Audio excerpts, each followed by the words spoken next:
Hello friends. Now let's move forward to question number 6. First of all, read this question. Find the length of the side of a square whose area is 441 meter square. Okay? It means area of square is given to you. We need to find the length of the side. Okay? Find the length of the side of a square whose area is 441 meter square. Okay? So here, what is the formula of area of square? Area of square is equal to side multiply side, right? Area of square. What is the formula? Side multiply side. Now, area of square that is given to you 441. Area which is given to you 441 meter square. Okay, side. Let's take x. So, otherwise, side multiply side. So, you can write side square. Okay. Area of square is equal to side multiply side. Area of square it is 441. Side multiply side. So, we can write side square. Okay. 2 times it have. That's why side square. Now, if we want to find the answer of side, then what we need to do? We need to take the square root, right?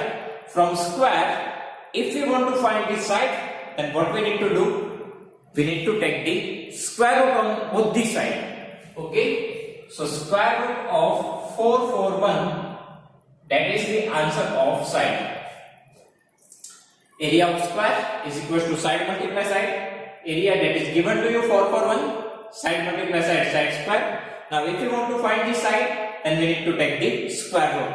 Okay? Now square root of 441. Square root of 441 that we already know, it is 21.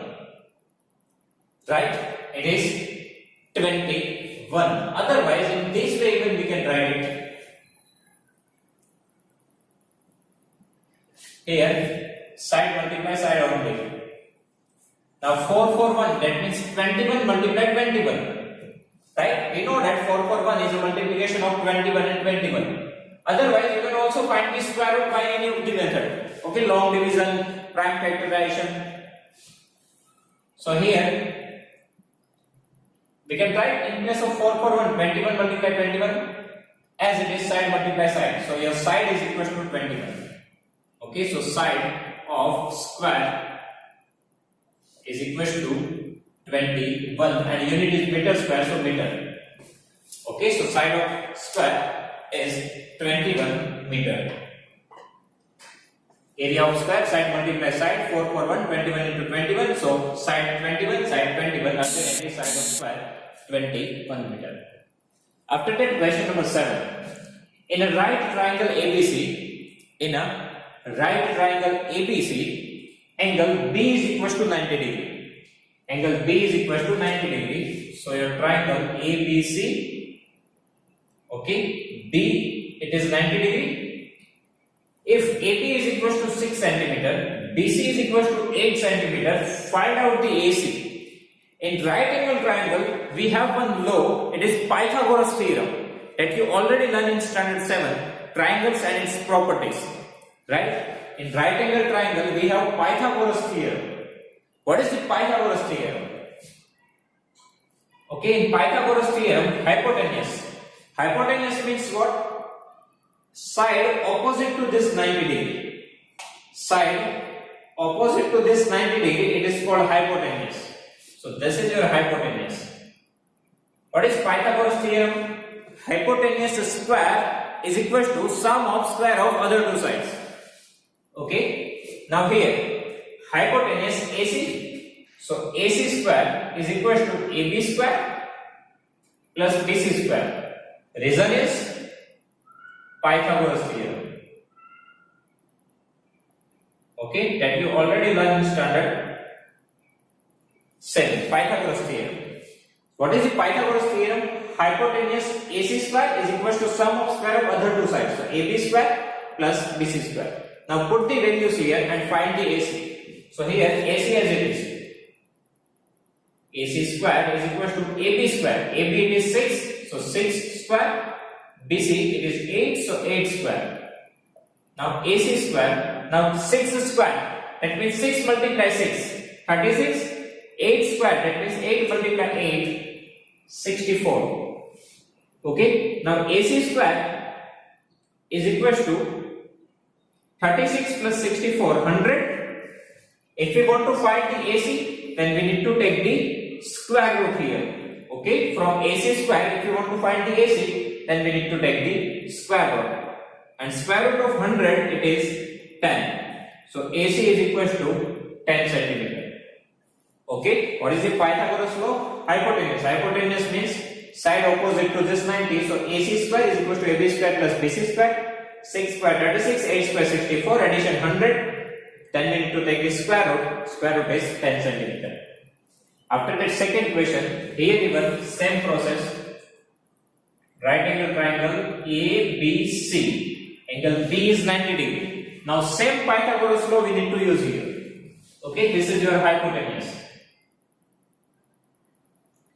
Now hypotenuse AC square is equal to AB square plus BC square. AB square plus BC square. Now here AC is equal to 13. BC is equal to 5 and AB we need to find. Okay, now put the value of AC square. AC is 13. So here 13 all square. Okay, AC is 13, so 13 all square is equal to AB square as it is. Plus BC square. BC it is 5. So 5 square. Okay, AC square, AC 13 square, AB that we need to find, so as it is, and BC square, BC is 5, so 5 square. Now 13 square 169, AB square as it is, 5 square 25. Now from here, if we want to find the AB square, then first of all we need to transfer this 25 to the left hand side. Okay, first of all we need to transfer this 25 to the left hand side. So here 169 that we already have, and this plus 25 becomes minus 25 here, AB square. So 169 minus 24, 5, it is 144 is equal to AB square. Now if we want to find the square root of AB, if we want to find this, sorry, from AB square, if we want to find the AB, then we need to take the square root here. Okay, from AB square, if we want to find AB, then we need to take the square root here. If directly you know the answer of square root, so directly you can write here. Okay, if you directly know the answer, that means square root of 144 is 12, then directly you can write the answer. Okay, but if you don't know the answer of square root, then you need to follow the method, either prime factorization, either long division. Okay, so here square root of 144, that we know that 12. So AB is equal to 12 centimeter. Okay, so in this way we can use the Pythagoras theorem and we can find the side.